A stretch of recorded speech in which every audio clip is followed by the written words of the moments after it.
everyone, we're back. I know that you missed us. Steven and I are sorry. We're sorry, babe, right? Yeah, I'm sorry. Siento, you know, life happens, work happens, and editing these videos and recording them takes so much more time and effort than we anticipated. Especially since we have like these makeshift setups because we don't have the cameras that we want just yet. Yeah, we'll get the right gear. I'm a gear, gear nut. So that he is. So we're here today with a lot of goodies. Firstly, I know that you're checking out this Ninja Foodi 5-in-1. My mom had this for, I would say, most of the year. Like when it came out, she got it. She kept raving, "Oh, you have to get this. It's so amazing. I'm using it all the time." And me being like a little food snob, whatever, cook snob, I was like, "No, I'll just use cast iron pans. No, I'll just use this. I'll use that." But Steven convinced me to give it a try because he's a gadget guy. I'm a kitchen gadget person, but I was like, no. Anyway, this has been so far an amazing investment. I've used it so many times. Too many times. Right? I was throwing things in. Let's see if this works. Let's see if that works. He's like, "Babe, please stop putting everything in the air fryer." Things come out delicious if you know what you're doing. Since I know what I'm doing, I'm going to show you and share with you. But I thought that it would be good to have some Ninja Foodi videos as our comeback videos because it's holiday time. I know a lot of people are probably either going to gift this to someone or gift this to themselves. They'll receive it. So you're going to want to know how to use it, you know, what are the limits. So today, I have some skirt steak here. I'm going to use the grill feature in the Ninja Foodi. Going to make a delicious chimichurri sauce. Am I rolling my R's? Churrasco, you said chimichurri. Very good. Okay, yeah. he you got it. It's natural. It's natural because I'm Hispanic. Churrasco, chimichurri. Chimichurri, you got it, babe. You got it. All right. This sauce here is going to be amazing. It's going to be a combination of fresh parsley, dried oregano, crushed red pepper, black pepper, salt, red wine vinegar, olive oil, and mad garlic because we love garlic. Yes, garlic is important. And over here, you've seen us record with these. The last time you saw this in a video of ours, it was when I made the mango. But if you're following us on YouTube but you're not following us on Instagram, go there because you'll see me make these kind of often. Typically making tostones, right? So tostones are twice fried and smashed green plantains. Plátano! Plátanos. Steven loves them. I love them. Typically, when we make it, or if we're having it out, it's paired with a sauce that's called mojo or mojito, right? Yep. And that's a combination of a little bit of acid, oil, and garlic. Yeah. My father is the king of the mojo. He usually keeps one, a nice serving in the fridge. So when my stepmother makes tostones and things like that, you pull out the mojito, you put it on top of the tostones. Woo! Woo! Amazing. But guess what? Even though we're talking about how delicious the mojo and the mojito is, we're not making that today. We're going to make mad chimichurri sauce because it's going to be delicious and we're just going to drizzle it over everything. It's going to be a good compliment. It's going to be a mess. Yeah. But it's going to be a delicious mess, okay? So we're going to get started on marinating our skirt steak here, right? That's the best cut for churrasco. You can also use flank steak, but skirt steak is really the traditional cut. Typically comes in 1 pound increments because that's how big the actual skirt of the steak is. I got this from Whole Foods. It's not the prettiest cut of skirt steak that I've received, but it'll work. And once we get that seasoned, we're going to make the chimichurri sauce, pop it in the foodie for a couple of minutes, do the tostones, and then we're going to eat. Alright, so let's go. Alright everyone, so here's an up close video of our skirt steak. As with all steaks, you need to season it generously with salt and pepper. Even though we have the chimichurri sauce, we're going to do that. So this beautiful salt here, this is pink Himalayan salt that Steven and I got from a nice little shop in Thousand Islands, upstate New York. Look how nice and coarse this is. If you don't have this, I would say use kosher salt. You need like a very coarse salt. Put it all over. And this is really the only time that I go ham with salt like this is with steak, because it's simple. After we put the sea salt, then we're going to put some pepper. You can use regular black pepper, but I really like rainbow peppercorns just because it gives you a nice balance of flavor. You know, the lighter your peppercorns are, the milder the flavor. So having the combination of red and black and pink and white is really yummy. If you want to see another steak that we did like this, check out our Instagram page. I made a banging porterhouse for our 4th wedding anniversary just the other month. And it was slamming. It was bomb. See, so I'm being just as generous with the pepper as I was with the salt. Now, unless you have a full-size grill like you're outside, it's impossible to cook all of this at once. So I'm going to portion this up before I season the other side. So this is the natural split. I'm just gonna cut it right here. That's it. Flip it over.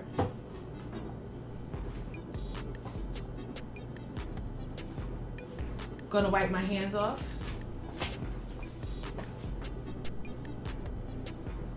Seasoning the next side with the salt.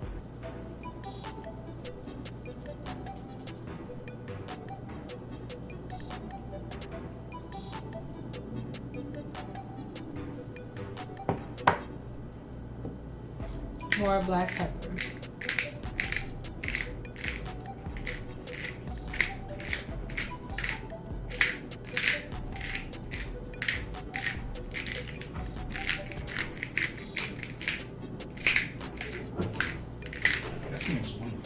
Right? Just the pepper. It's much more fragrant than, or flagrant.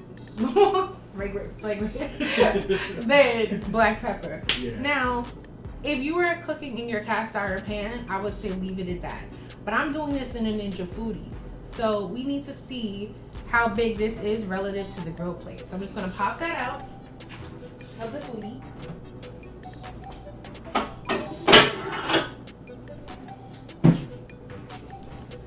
So looking at this, it's clear that I need to cut these one more time in half so that we have 4 pieces.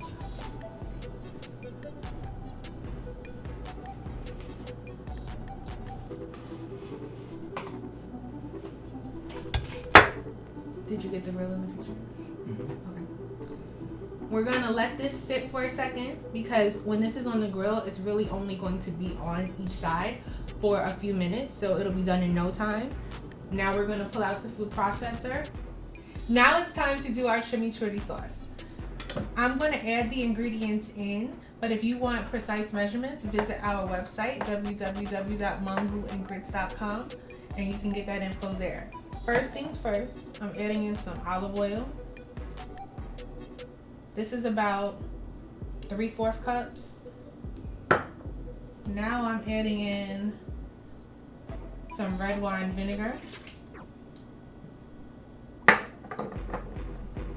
This is a combination of, oops, I'm looking at the wrong one. This is actually just the dried oregano. This is what I thought that was. This is a combination of the salt, the black pepper, and the crushed red pepper flakes. Here's a whole bunch of garlic. My favorite ingredient. Literally. I'm not done yet. I'm trying to pick it all up.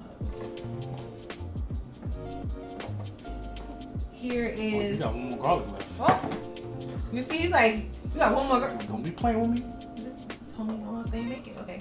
So here I have 2 cups of fresh flat leaf, aka Italian parsley. There's a little bit of water from rinsing, but that's okay. I'm going to get the lid, secure it. We're going to put it on pulse so that we can control what it's looking like.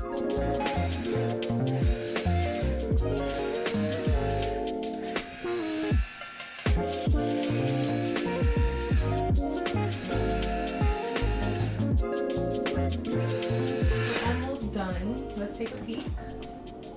Wow, that looks and smells amazing. Yeah, that looks really good. It smells amazing, like you said. I'm gonna add about another quarter cup of olive oil just for consistency. You know, I can eat that by itself. Give it one more pulse. That's it. That's it. That's the chimichurri sauce. Yeah, that's what's it. Looks amazing. Now we're gonna fry our tostones. The last thing you want to do is your steak, because you don't want cold steak. But tostones, you want them hot. If they can sit for a minute, they'll hold the heat. All right, so let's go. Okay, now it's time to make our tostones. I have some corn oil here that's nice and hot, and I've chopped our plátanos into quarters.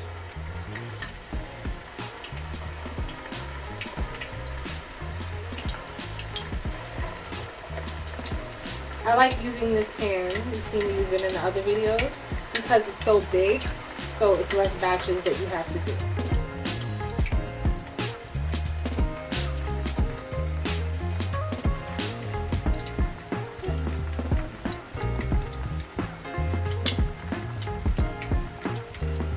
These plátanos have been cooking for about 2 or 3 minutes. On one side, we're going to check to see if it's a little bit golden and can flip.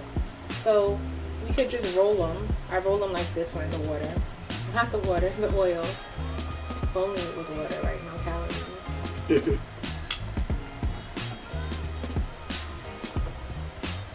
So you want them to be evenly cooked and coated before you take them out and smash them. Because remember, with tostones, it's a 2-part cooking process. It's easy, but it's 2 parts. So we're just gonna let this all cook for another 2 or 3 minutes. And then when we come back, I'm gonna show you how to smash them. So now these tostones are nice and golden. Here, it's harder than it was. That's how you know they're ready to take out. I'm not gonna strain it yet because they're gonna refry. So I'm just putting them in a bowl that I have next to the pan.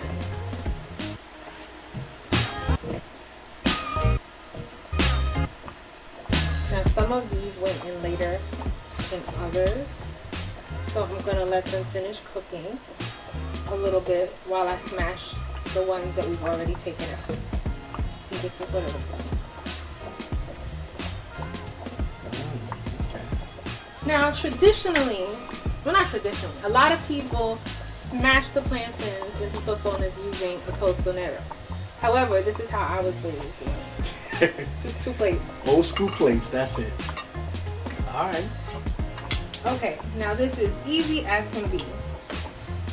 Take your big plate, put one of your fried plátanos on it. Take your little plate, see? Do that again.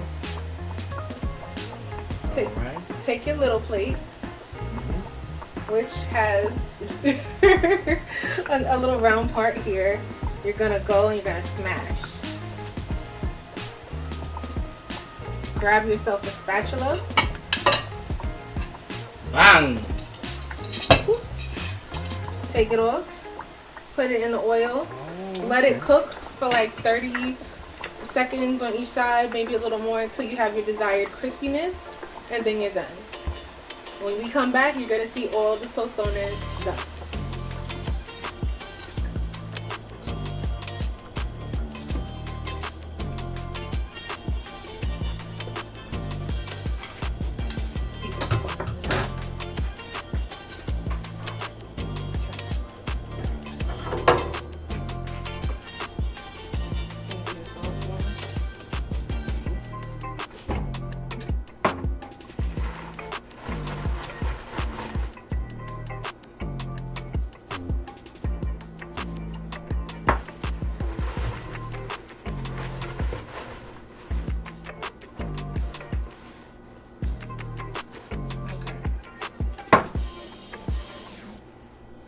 Ooh! It's shy. It's shy, yeah. It's yummy. The last step, Ninja Foodi and the churrasco.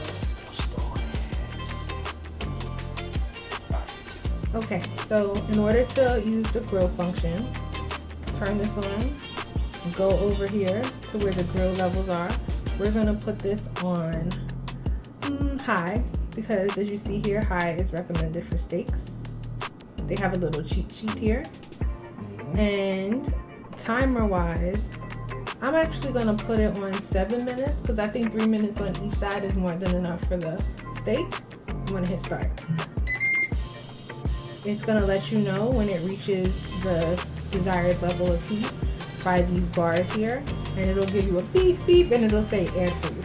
So we'll be back when it's time to add the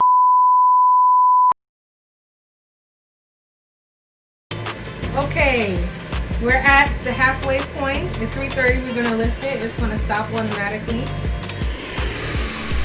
Ooh.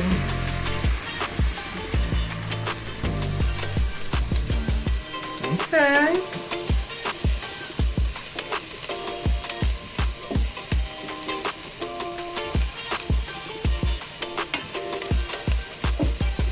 I almost feel like I'm not gonna let it go the whole other 3 minutes. I'm gonna check it again when it's 1 minute left. Okay. And boom, it continues right away. Look at that. Very interesting. Okay, it's now been about a minute since we flipped it and checked it. See, it's sizzling. Look at the juices. It is hot too. Crazy hot. You know what? I'm actually gonna say it's done, even though this is way ahead of time. Again, this is our first time doing it in the foodie. It's an experiment. It smells delicious. I will say right off the bat that doing it in the cast iron pan gets you much more color, right?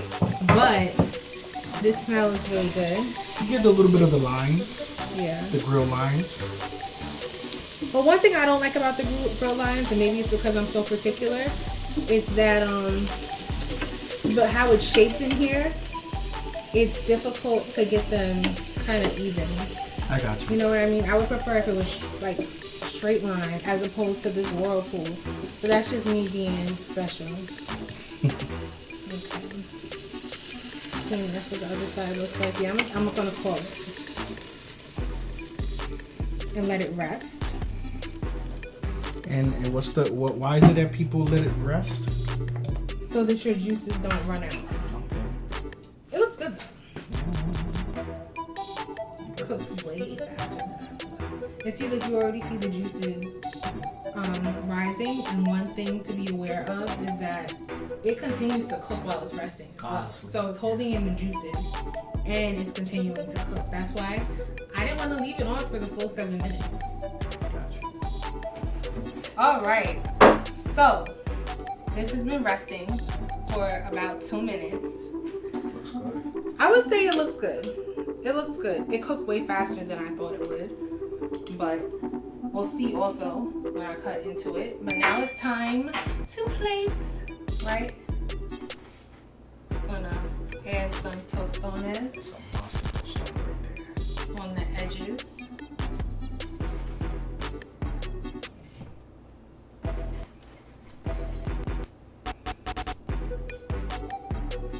I have a lot of them, but I'm just putting 3 on each side.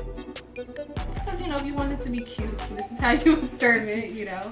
The cuteness. The cuteness. Of course. And you see I kind of put the biggest ones on the bottom. Right? I'm going to drizzle it generously. Go ahead, chef. Alright, so.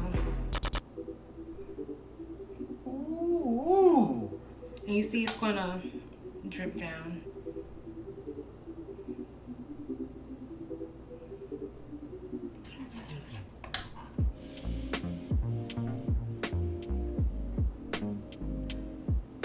That looks so good, man. And as you're eating the steak, just dip your tostones into it. oh, it's gonna be bomb. It's a different level of moho. And it's so good. That looks slimy, baby. And if you try this, comment down below, tell a friend. Thank you for hanging with us. We look forward to bringing you more videos.